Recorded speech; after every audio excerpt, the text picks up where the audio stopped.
Magandang araw po at again, ito po ang ating pagbabasa ng tarot. Napakadami po ang nag-message sa amin ng mga viewers, subscriber.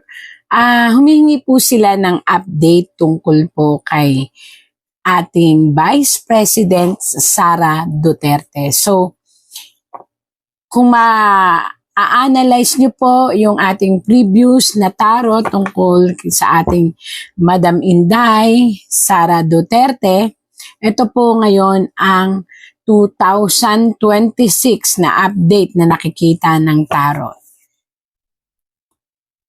Again and again, this is for entertainment use.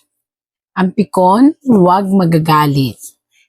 Ang pangit, itapon. Ang maganda ang ating pilit na pangibabawin. Tarot, ipakita mo sa akin kung ano nakikita mo sa ating Vice President Sara Duterte sa taong 2026 and onward. Again, ito po ay aking babalasahin at i-scrabble, then scramble. And kung ano po ang madampot ko, ito po ay ipinagkaloob ng tarot at ng universe. Ayan. Kaya po, ayan, nakita nyo kalat. Walang reshuffle po ito.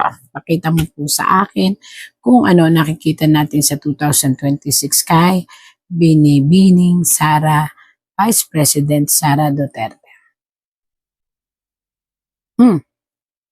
Nakikita nyo po ito? Isang lalaki ang mahigpit na talaga namang pinag-iisipan niya. Ayan po, nakita nyo to, lalaki, nakataob. Ibig sabihin kaya po siya nakataob, nag-iisip pa siya ng maraming, nakita nyo po itong cups, ito po ay maaaring signifies of kaso.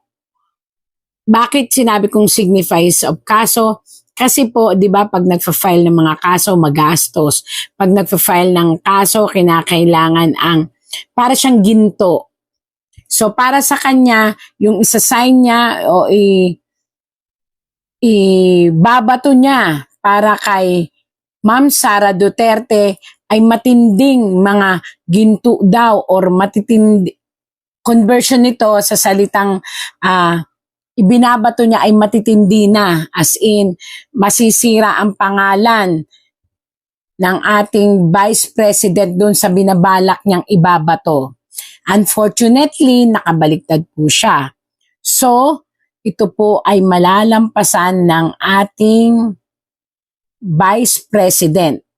Haharapin niya ito, and unfortunately, kung sino ka man na lalaki ka, kasi lalaki siya na nag-iisip talaga kung anong dapat gagawin. At may isang nag-feed sa kanya. May isang, nakita nyo po, may isang kamay. Yan, may nag-feed po sa kanya para batuhin ng napakaraming mabibigat na kaso si VP Sara ngayong taong 2026-27 hanggang sa kandidatura. Pakaisipin nyo pong mabuti. Dahil ayon po rito, nakabaliktad. Kung ano pong ibabato ninyo, again and again, ito po'y tarot lang. Ako po'y taga-interpret lang. Kung ano pong ibabato ninyo sa kanya, dahil siya naman ang in-scrabble name ko rito, ito po ay dapat yung pakaisipin dahil hindi magtatagumpay ang pagsira ninyo ng kanyang pangalan.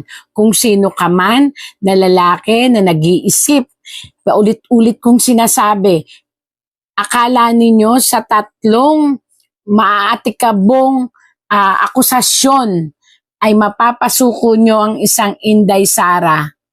Sorry po, mababaliktad ang sitwasyon sa huling laban. Mananatili pong matatag ang ating Inday Sara. Ang problema lang po talaga ang emosyon niya tungkol sa kanyang father. Yun lang.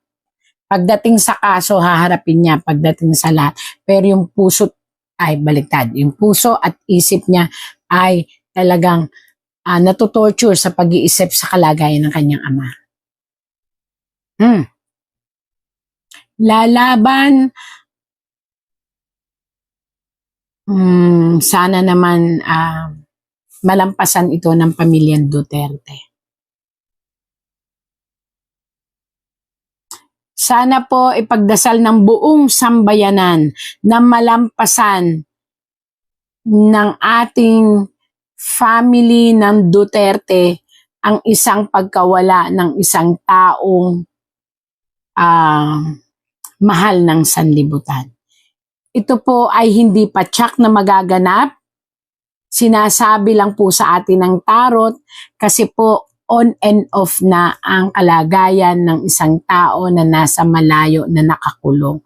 Ibig sabihin ng on and off ang health, minsan biglang tumataas ang lahat ng kanyang blood pressure, ang kanyang sugar, and even the emotion and the stress ay tumataas at paiba-iba. Alam nyo, nakalagay dito, magdasal lang po tayo kung kayo po ay talagang mahal nyo po ang dating Presidente Duterte. Magdasal lang po na makayanan lahat. At isang araw, naniniwala po ang tarot, naniniwala ang tarot, kaya nga death, ay makakaliban ang ating dating president sa sinasabing mahirap na kalagayan ng kalusugan upang hindi mapunta sa kamatayan. Yan po. 2026-27, doon magkakaroon ng problema masyado ang health ng ating presidente at dahil siya'y ama, lumabas po siya sa tarot ni Vice President Sara. At yun po ang iniisip talaga ng ating Sara. Hindi niya iniisip to kasi kaya niya tong labanan. Sabi nga, kaya daw niya tong harapin. Kaya nga po ito mag-isip kasi haharapin talaga siya ng ating Vice President. Pero ito hindi niya kaya to. Ito ang iniisip niya. Ito ang palagi niyang kinakatakot, ang mawala ang kanyang ama. Kitang-kita naman po, death. At nakabaliktad siya. So, ibig sabihin nun, pwede pa nating ipagdasal ang ating presidente. Ang problema lang talaga, hindi mawala ito sa pamilya. Ang mag-alala ng sobra. Natural naman yun, di po ba? May isang panukala ang ating Inday Sara Duterte na lalo siyang mamahalin ng masang Pilipino. Ito po ay isang panukala na batas na magbibigay sa kanya ng napakalakas na estabilisasyon sa pagmamahal sa masang Pilipino.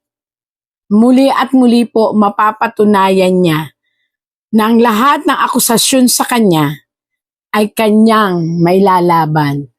Although dadaan talaga siya sa mga question and answer and may sisira po talaga sa kanya pero still makakayanan po nilang lahat. At ang mga sumusuporta kay Sara Duterte ay muling magdidiwang dahil may papakita ng lahat ng humahanga kay PP Sara na hindi sila madidisappoint. Yan.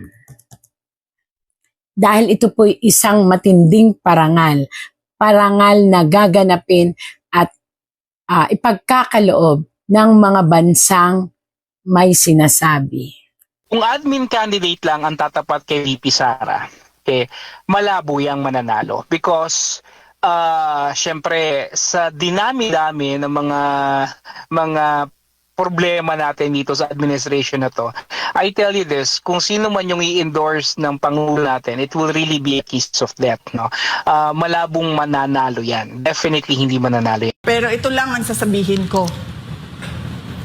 Hindi pwede na walang managot. Yung nire-recruit ko na Vice President, siya ang magpapanagot